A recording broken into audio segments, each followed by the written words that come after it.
Que os homens nos considerem como ministros de Cristo e mordomos dos mistérios de Deus.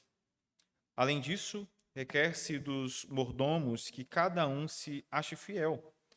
Todavia, a mim, muito pouco se me dá de ser julgado por vós, ou por algum juízo humano, nem eu tampouco a mim mesmo me julgo, porque em nada me sinto culpado, mas nem por isso me considero justificado, pois quem me julga é o Senhor. Portanto, nada julgueis antes do tempo, até que o Senhor venha, o qual também trará à luz as coisas ocultas das trevas e manifestará os desígnios dos corações. E então cada um receberá de Deus o louvor. E eu, irmãos, apliquei estas coisas por semelhança a mim e a Apolo, por amor de vós, para que em nós aprendais a não ir além do que está escrito, não vos ensoberbecendo a favor de um contra outro. Porque quem te faz diferente? E que tens tu que não tenhas recebido? E se recebeste, por que te glorias como se não o houveras recebido? Já estais fartos, já estais ricos, sem nós reinais, e quisera reinasseis, para que também nós viéssemos a reinar convosco. Porque tenho para mim que Deus a nós, apóstolos, nos pôs por últimos, como condenados à morte, pois somos feitos espetáculo ao mundo, aos anjos e aos homens. Nós somos loucos por amor de Cristo, e vós sábios em Cristo, nós fracos e vós fortes, vós ilustres e nós vis. Até esta presente hora sofremos fome e sede, e estamos nus, e recebemos bofetadas, e não temos pousada certa, e nos afadigamos, trabalhando com nossas próprias mãos, somos injuriados e bendizemos, somos perseguidos e sofremos, somos blasfemados e rogamos. Até o presente temos chegado a ser como o lixo deste mundo e como a escória de todos. Amém. Vamos orar, meus irmãos. Senhor, bendita é a tua palavra. Que o Senhor fale conosco, ó Deus, por meio da tua palavra, mais uma vez esse dia. Nos ajude, Senhor, a estarmos com os nossos ouvidos atentos, com o nosso coração atento e desejoso, ó Deus, a ouvir a tua voz.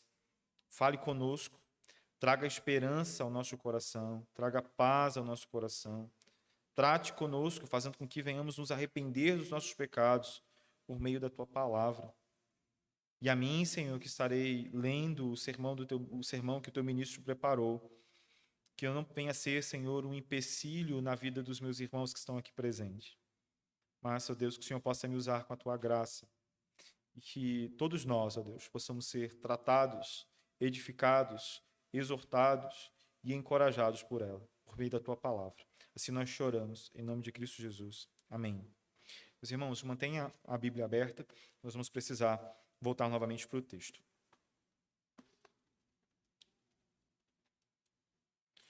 O texto que acabamos de ler nos mostra que Paulo resolveu pôr o dedo na ferida aberta que vinha corroendo o coração dos coríntios. Sua atitude expõe de vez a raiz do problema dos partidos que vinham se formando dentro da igreja. A soberba de seus corações e a altivez de seus espíritos principiou a inveja, as dissensões, os adultérios, as fornicações e a avareza entre eles. Para pôr um fim a tudo isso, Paulo os faz enxergar o mal que a soberba, o orgulho e a altivez de espírito causam. O soberbo, o orgulhoso, como vimos, buscam a glória de si mesmo. Eles possuem uma necessidade latente de exaltação sobre os demais. O soberbo jamais acha contentamento em ser alguém comum. Ele deseja sempre ser diferente, especial, o melhor dentre todos à sua volta. E isso faz com que ele se lance em uma busca frenética por proeminência frente aos demais, por uma fonte de autoridade que lhe seja exclusiva por fim a uma posição que o coloque acima de todos os outros. O soberbo, ele despreza aqueles que não se curvam diante dele, que não se sujeitam à sua vontade, a seu ensino, às suas crenças, os seus valores, as suas ideias, os seus prazeres, pois, como já dissemos, ele é cheio de si, é orgulhoso, prepotente, egoísta. A soberba dos coríntios os fez dividirem-se exatamente por essas coisas. Uns se achavam melhores, mais sábios, mais poderosos, mais espirituais e, portanto, superiores.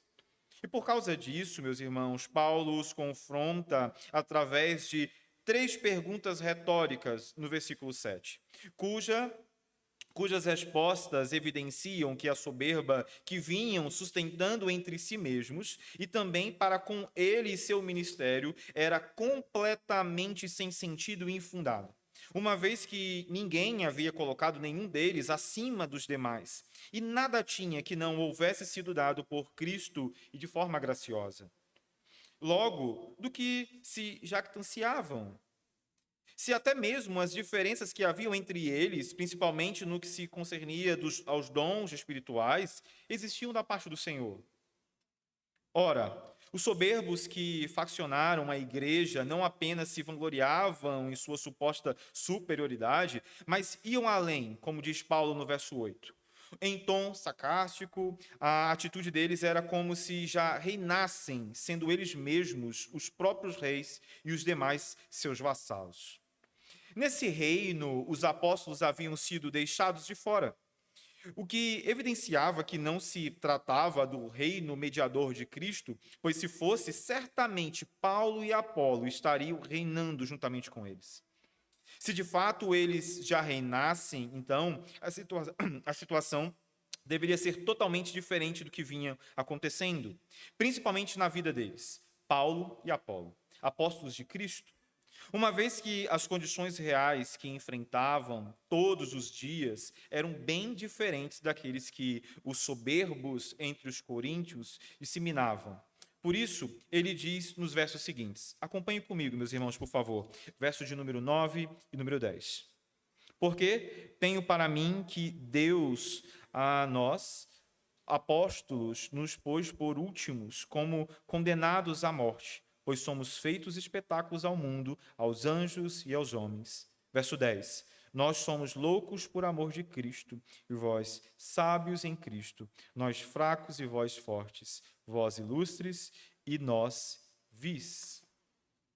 Observem, meus irmãos, que se nos versículos anteriores Paulo foi irônico ao confrontar a soberba dos coríntios, naquilo que dizia a respeito a si mesmos, agora ele passa a confrontá-los, ainda em tom de ironia, com aquilo que dizia respeito à soberba deles, para com seu ministério e os demais apóstolos de Cristo. Notem que isso fica claro no uso do verbo pensar aqui, né, que foi traduzido como parecer, na primeira pessoa do singular e, posteriormente, o pronome nós, em referência a ele e aos demais apóstolos, na parte B do mesmo versículo, os quais ele diz que era como se Deus os tivesse deixado por último, como condenados à morte. Ao que parece, meus irmãos, Paulo tem em mente aqui uma procissão romana de triunfo, uma vez que nos dias da República Romana era uma das mais altas honras que o Senado podia conferir a um general vencedor. Permitir que celebrasse a vitória como uma procissão de triunfo na qual não se despercebia nenhum pormenor de pompa e glória. A procissão percorria lentamente a Via Triunfalis, né, também conhecida como a Rua Divina, de onde prosseguia através da serpenteante, né, subida até o Templo de Júpiter, no alto do Monte Capitólio. Na frente iam os músicos, tocando e entoando canções de vitória, seguidos por rapazes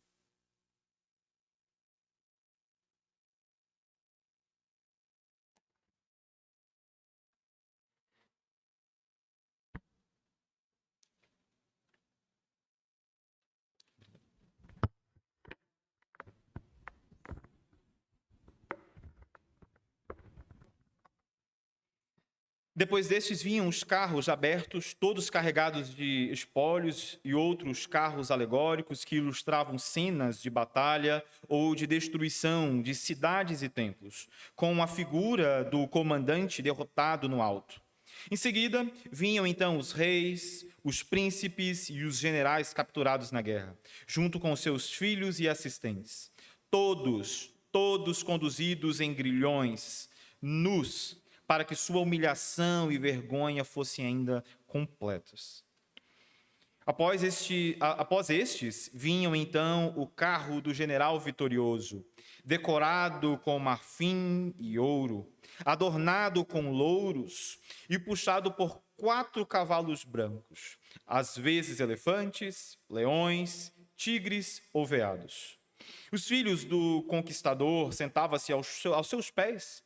Os cônsules e os magistrados romanos vinham a pé, seguidos pelos tenentes e os tribunos militares, juntamente com o exército vitorioso, todos ordenados com coroas de louro e com presentes, entoando canções de louvor a seu líder.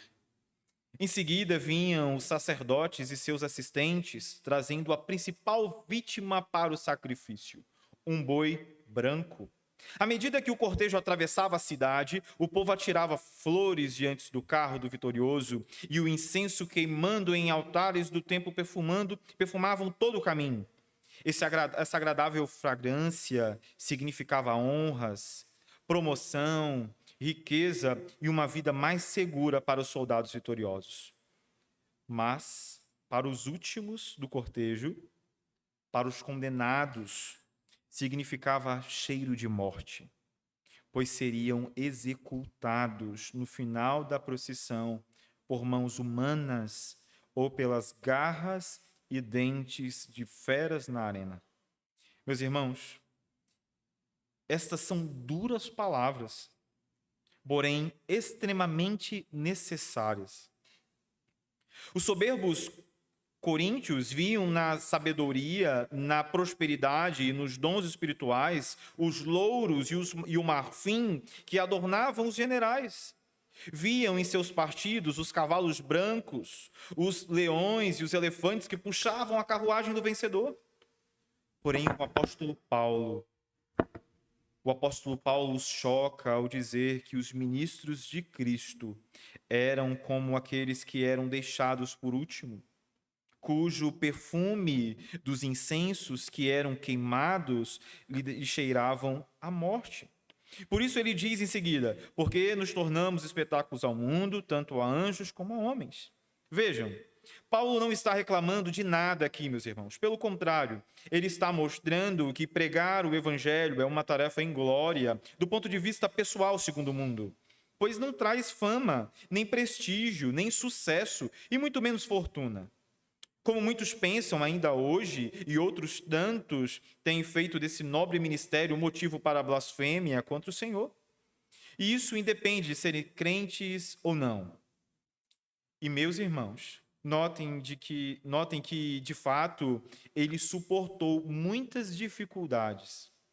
Porém, era justamente através de situações como esta, a da exposição humilhante como um condenado à morte, e não suas habilidades como homem, que Deus o capacitava a pregar o evangelho pelo que, de fato, o evangelho é o poder de Deus para a salvação de todo o que crê. No entanto, os soberbos de Corinto ignoravam tudo isso. E não era porque não conheciam essa realidade que os apóstolos enfrentavam dia após dia. Pelo contrário, eles tinham pleno conhecimento disso. Por isso, ele diz no verso de número 10, e nós somos loucos por causa de Cristo, e vós sábios em Cristo, nós fracos e vós fortes, vós nobres e nós desprezíveis. Meus irmãos, se ser chamado de tolo, burro, imbecil ou ignorante é algo degradante, que pode inclusive comprometer severamente a autoestima de alguém. Quantos adultos de hoje não carregam traumas por terem usado um chapéu com orelhas pontiagudas na frente de toda a sala de aula, por não ter respondido corretamente à tabuada, por exemplo? Quantos não foram traumatizados e nutrem hoje verdadeiro pavor de ler em voz alta, simplesmente porque, quando criança, foi chamado de burra na leitura textual em voz alta? Por outro lado, se uma pessoa afirma que ela mesma é tola, claramente percebemos que a sua fala é irônica. E é exatamente isso que ocorre aqui neste versículo. Paulo afirma que ele e seus companheiros de apostolado são tolos por causa de Cristo. De uma perspectiva humana, Paulo e os demais apóstolos são tolos devido ao fato de arriscarem as próprias vidas por causa de Cristo. Todavia, o sentido pretendido pelo autor aqui é obviamente duplo. Dessa forma, os apóstolos também refletem a verdade do Evangelho, que é a tolice aos olhos dos sábios deste mundo. Vejam, os apóstolos são tolos não apenas aos olhos do mundo, mas também dos próprios crentes de Corinto, o que faz das palavras elogiosas de Paulo aos soberbos coríntios pura ironia, uma vez que o que ele realmente deseja é justamente demonstrar o oposto. E por que isto? E por que isso? Ora, porque a sabedoria deles é meramente humana e nada tem a ver com a sabedoria divina em Cristo. Ao invés de buscarem a sabedoria de Cristo, da cruz, do Evangelho, confiaram em sua própria razão enganosa e assim tornaram-se arrogantes. As duras palavras de Paulo aqui visam exatamente fazer com que eles enxerguem essa realidade do que se tornaram. Ah, meus irmãos, se os coríntios parassem um momento para refletir sobre a vida dos apóstolos de Cristo, teriam de admitir que os apóstolos são exatamente o oposto dos monarcas reinantes que eles tinham em mente se tornar. Se parassem para pensar um pouco nas implicações que a verdade de Cristo nos traz, não seriam soberbos. Pois, como diz Paulo nos versículos seguintes, eles veriam de fato o que significa ser discípulo do homem que o mundo repudiou numa cruz. Acompanhe comigo, meus irmãos, por favor, o verso de número 11 até o verso de número 13. Até esta presente hora sofremos fome e sede e estamos nus, e recebemos bofetadas e não temos pousada certa. E nos afadigamos, trabalhando com as nossas próprias mãos. Somos injuriados e bendizemos, somos perseguidos e sofremos. Somos blasfemados e rogamos. Até o presente temos chegado a ser como lixo deste mundo e como escória de todos. Aqui, meus irmãos, Paulo contrasta a sorte dos apóstolos com a dos coríntios. Observe que prontamente ele proclama a fraqueza dos servos de Cristo no mundo em que a fraqueza é desprezada e a força é louvada. Sendo assim, na ordem inversa, ele contrasta a honra que os coríntios receberam com a desonra que é atribuída aos apóstolos. Em outra parte, Paulo contrasta sua fraqueza com as virtudes de poder e força. Considera suas próprias fraquezas como sendo a marca de um verdadeiro seguidor de Jesus Cristo, pois é Cristo que o fortalece, como está escrito lá em Filipenses capítulo 4, verso 13. Ora, Paulo toma a revelação de Jesus com respeito à sua própria fraqueza, como sendo o verdadeiro motivo para vangloriar-se, pois é justamente através dela, sua fraqueza, que o poder de Cristo se aperfeiçoa nele, como está escrito em 2 Coríntios, capítulo 12, verso 9. Os coríntios, ao contrário, acham-se fortes, mas são fracos e destituídos da comunhão íntima com Cristo. Deveriam ser fortes no Senhor, pois de fato foram chamados e santificados por Ele. No entanto, meus irmãos, Eles confundem as coisas de Cristo com as coisas do mundo, nada acumulando, a não ser vergonha sobre si mesmos. De modo contrário, vejam, os apóstolos são objeto de zombaria, escárnio e desonra por parte dos incrédulos. Ainda assim, por causa de sua comunhão íntima com Jesus, são honrados por Deus.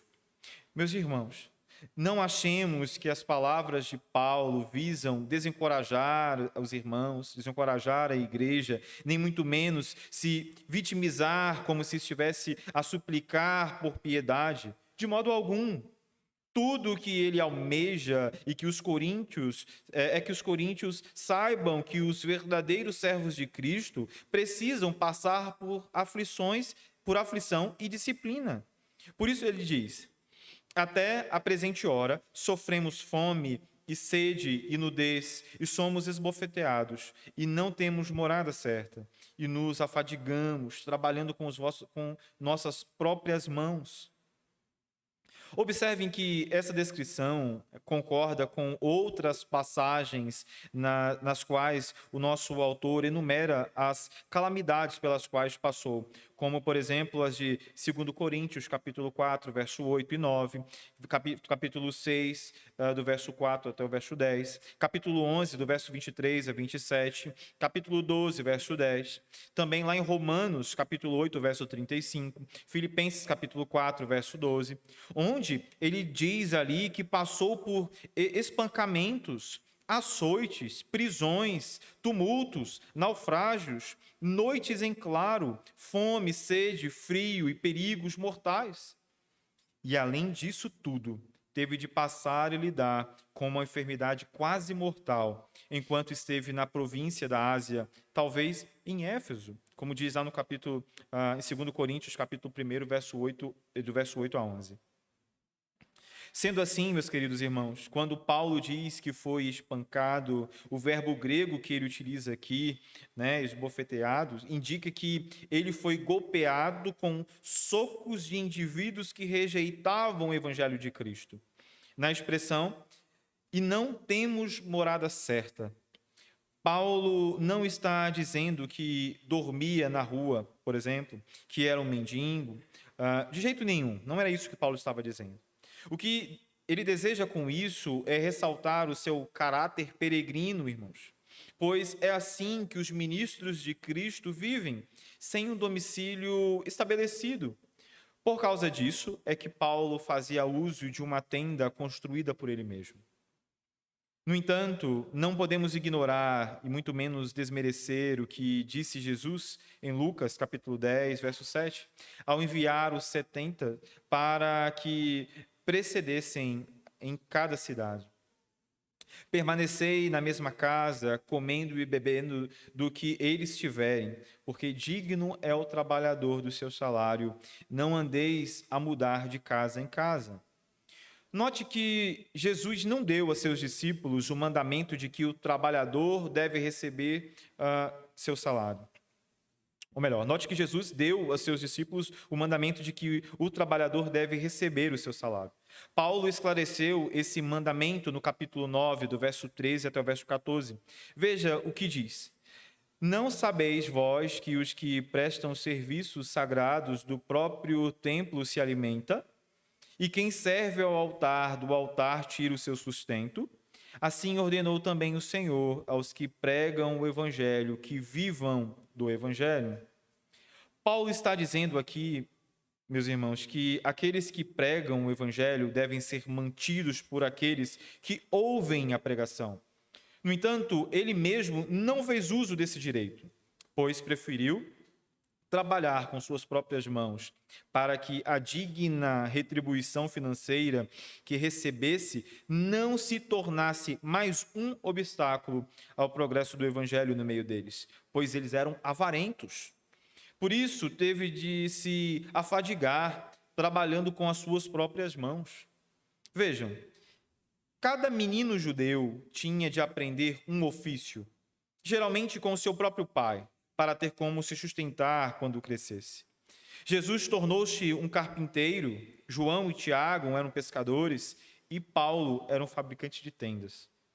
Apesar do ofício de Paulo em seus dias ser considerado inferior, ele não se envergonhava dele.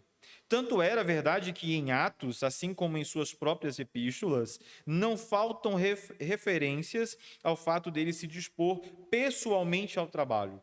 Porém, para a cultura helenista de seu tempo, o trabalho manual era desprezado pelos gregos. E por qual razão? Eles entendiam que o trabalho braçal era para escravos ou animais. Por isso, ao trabalhar com as suas próprias mãos, Paulo rebaixava-se socialmente aos olhos dos cidadãos locais. No entanto, isso não o atingia. Veja o que diz nos versículos finais do que nós acabamos de ler. Quando somos injuriados, bendizemos; quando perseguidos, suportamos; quando caluniados, procuramos conciliação. Até agora temos chegado a ser considerados lixo do mundo e escória de todos. Meus irmãos, o mundo é incapaz de compreender essa atitude descrita por Paulo. O mundo ele é incapaz de compreender essa atitude descrita por Paulo. No mundo impaciente de hoje, muitas pessoas vivem o toma lá da cá, o bateu, levou, ofensas encontra ofensa, queridos. Ofensa encontra ofensa. E perseguição encontra reação. Os judeus observavam a regra olho por olho, dente por dente, mão por mão, pé por pé. Jesus, porém, lhes ensinou o seguinte: não resista ao perverso, mas a qualquer que o ferir na face direita, volta-lhe também a outra. Ame os seus inimigos e ore pelos que o perseguem. Os apóstolos obedeceram o ensinamento de Jesus e demonstraram de modo convicto isso em suas vidas. E a pergunta para nós nessa noite é o seguinte: e nós? E nós temos procedido dessa forma também? Nós temos agido assim também, como os apóstolos? Vejam, os verbos que Paulo usa nessa passagem estão no tempo presente, a fim de indicar que os apóstolos eram constantemente ridicularizados e perseguidos. Em resposta, continuavam a abençoar os seus inimigos e a suportar perseguição. Paulo afirma, literalmente, que a respeito da perseguição, estamos suportando. Os apóstolos aprenderam a viver com opressão, no espírito de mansidão, de acordo com os ensinamentos de Cristo. Quando caluniados, responderam com palavras brandas, como está escrito lá em Mateus, no capítulo 5, do verso 5, 9, de 9 a 12. O verbo caluniar aqui, meus irmãos, significa adulterar ou deturpar as palavras de alguém. A palavra transmite a ideia de obscurecer a verdade de forma a colocar alguém em má situação. O remédio que Paulo prescreve é difícil de se tomar. Respondemos com conciliação. Paulo está dizendo que, mesmo quando a verdade é deturpada em mentira, ele continua a amar os seus acusadores, ainda que para eles ele não passe de lixo do mundo, escória de todos. A linguagem que Paulo emprega aqui para descrever a si próprio e os demais apóstolos é intrigante mais uma vez, pois faz referência ao lixo que é removido numa faxina completa de uma casa ou de um prédio. É interessante notar que essas expressões, lixo e escória, parecem ser sinônimos, mas na literatura grega, a palavra escória era frequentemente empregada em relação ao sacrifício anual de criminosos ou de pessoas deformadas que eram então imolados como oferendas em benefício da sociedade. Paulo coloca os apóstolos representantes de Jesus Cristo, considerado um criminoso e um morto numa cruz, como resultado desse sacrifício, benefícios para o povo. Embora Jesus tenha dado a si mesmo como o supremo sacrifício pelos pecados da humanidade, os apóstolos também sofreram fisicamente por causa do evangelho de Cristo, desprezados pela sociedade e considerados lixo. Os apóstolos podiam encontrar força e conforto no Senhor. Sabiam que durante sua vida terrena teriam de suportar a zombaria do mundo. Em vista disto, Paulo escreve a expressão até agora.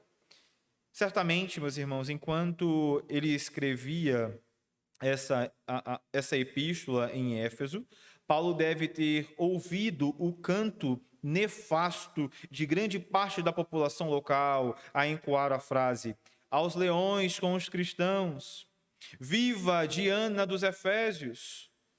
Também deve ter ouvido os gritos e os rugidos ecoando das arenas, enquanto seus irmãos eram estraçalhados e devorados pelas feras. No entanto, havia em seu coração um outro som a ecoar. Este cobria todos os outros. Sabe qual era? Era o som da trombeta celestial, a anunciar a chegada daqueles que haviam sido mortos por causa de Cristo. E agora, diante de Deus e de seu Cordeiro, descansaram de todas as suas dores e foram exaltados pelo Senhor, de modo que gloriam-se e prostrando-se diante de Deus para receber do Senhor o galardão por sua fé, por sua esperança e por seu amor. Que o Senhor aplique, meus irmãos, a sua palavra aos nossos corações. Oremos.